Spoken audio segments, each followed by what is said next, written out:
24 घंटे में पीएम मोदी की दूसरी बार अपील।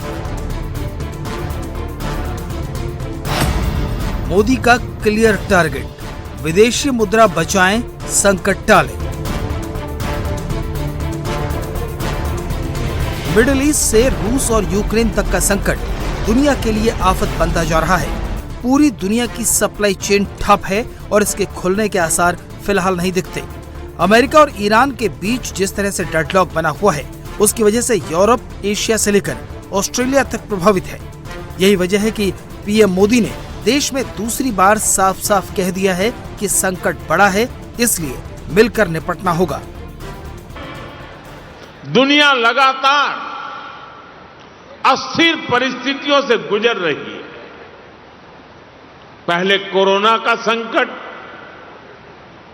फिर वैश्विक आर्थिक चुनौतियां और अब पश्चिम एशिया में बढ़ता तनाव। इन सारी परिस्थितियों का असर लगातार पूरी दुनिया पर पड़ रहा है और भारत भी इससे अछूता नहीं है। अगर कोरोना महामारी इस सदी का सबसे बड़ा संकट थी, तो पश्चिम एशिया में युद्ध से बनी परिस्थितियां इस दशक के बड़े संकटों में से एक है। जब हमने मिलकर कोरोना का मुकाबला कर लिया, तो इस संकट से भी अवश्य पार पा जाएंगे। फरवरी के आखिरी हफ्ते में शुरू हुआ अमेरिका और ईरान का संघर्ष अभी भी अपने अंजाम पर नहीं पहुंचा है। इसकी वजह से होर्मुज स्ट्रेट से सप्लाई 95% तक कम हो गई है। जहाज अटके पड़े हैं। जहां पहले करीब 120 जहाज रोज होर्मुज को पार करते थे, वहां अब केवल 4-5 जहाज ही से पार कर रहे हैं। भारत ने इस टेंशन के बीच भी अपनी सप्लाई को ज्यादा प्रभावित नहीं होने दिया। सरकार भी लगातार ये प्रयास कर रही है कि देश के लोगों, देश के सामान्य नागरिक पर इन सारी विपरीत परिस्थितियों का कम से कम असर हो।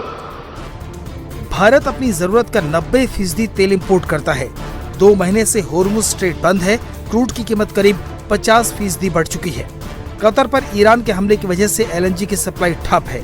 अरब देशों से फर्टिलाइजर और दूसरे पेट्रोकेमिकल प्रोडक्ट्स का एक्सपोर्ट करीब बंद है।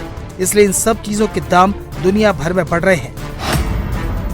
भारत दुनिया भर से 775 अरब डॉलर का इंपोर्ट करता है, जिसमें 135 बिलियन डॉलर का कच्चा तेल आता है, 72 बिलियन डॉलर का सोना, 18 से 19 बिलियन डॉलर का खाने वाला तेल और करीब 18 बिलियन डॉलर की खाद इंपोर्ट करता है।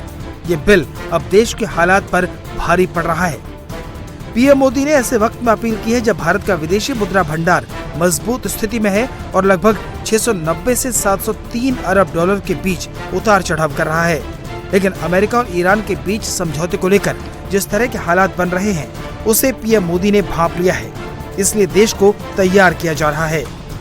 मेरी देश के हर नागरिक से अपील है, जहां संभव हो पेट्रोल डीजल का उपयोग कम करें।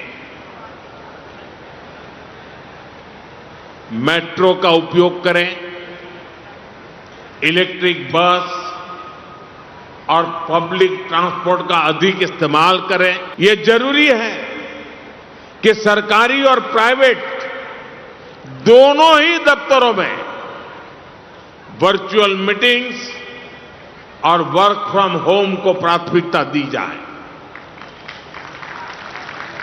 मैं कुछ स्कूलों से भी आग्रह करूंगा कि कुछ समय के लिए ऑनलाइन क्लासेज की व्यवस्था पर काम करें। खाने के तेल पर भी देश की बड़ी विदेशी मुद्रा खर्च होती है। अगर हम थोड़ा संयम बरतें,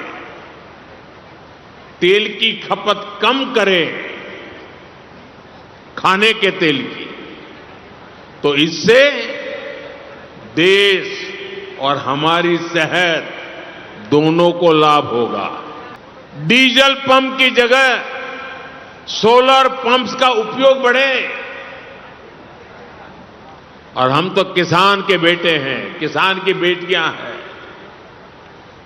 हमें अपना खेत सबसे पहले बचाना है, हमें अपनी धरती मां को बचाना है, हमें केमिकल फर्टिलाइजरों से अपनी धरती मां को मारना नहीं चाहिए। हालात पर सरकार की पैनी नजर है।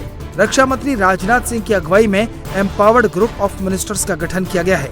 सोमवार को जीओएम की 5वीं मीटिंग हुई। इसमें राजनाथ सिंह के अलावा petroleum minister Hardeep Puri, health minister JP Nadda, shipping minister Sarbananda Sonowal, parliamentary affairs minister Kiren Rijiju और उनके विभागों के सचिव शामिल हुए।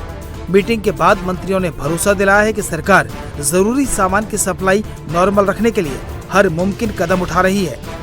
We have seen in other countries where the prices have gone up significantly, but we have been able to maintain it so far because of the very well thought through policies that our government and our Prime Minister have executed so far.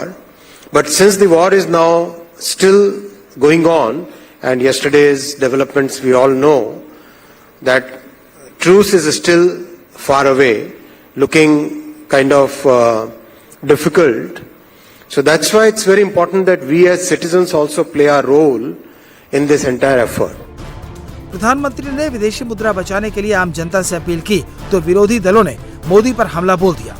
Congress, Samajwadi party, आम आदमी party और RJD से लेकर ममता बनर्जी की party तक लगभग सभी विपक्षी दलों ने सरकार को घेरना शुरू कर दिया है।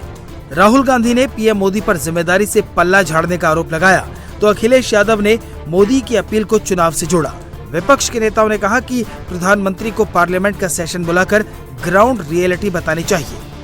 ये अगर सब करना था तो ऐसा क्या हुआ एकदम से, क्योंकि युद्ध तो चल रहा है 2-2.5 महीने से और जहाँ तक तेल के दाम है वो भी लगभग अब स्टेबलाइज हैं, लेकिन एकदम से ऐसा क्या हुआ, क्या हमें पूरी जानकारी है, क्या कुछ छुपाने की कोशिश की जा रही है। लेकिन एहतियात बरतने के लिए जो इतना सुझाव दिया गया और सीरीज बोली गई है उसमें कि वर्क फ्रॉम होम करना है, सोना नहीं खरीदना चाहिए और बहुत बचत करनी है, फलाना फलाना, तो ये एकदम से जो बोला है, आउटबर्स्ट हुआ है, एकदम चुनाव खत्म होने के तुरंत बाद क्यों बोला गया, बड़ा सवाल पड़ता है।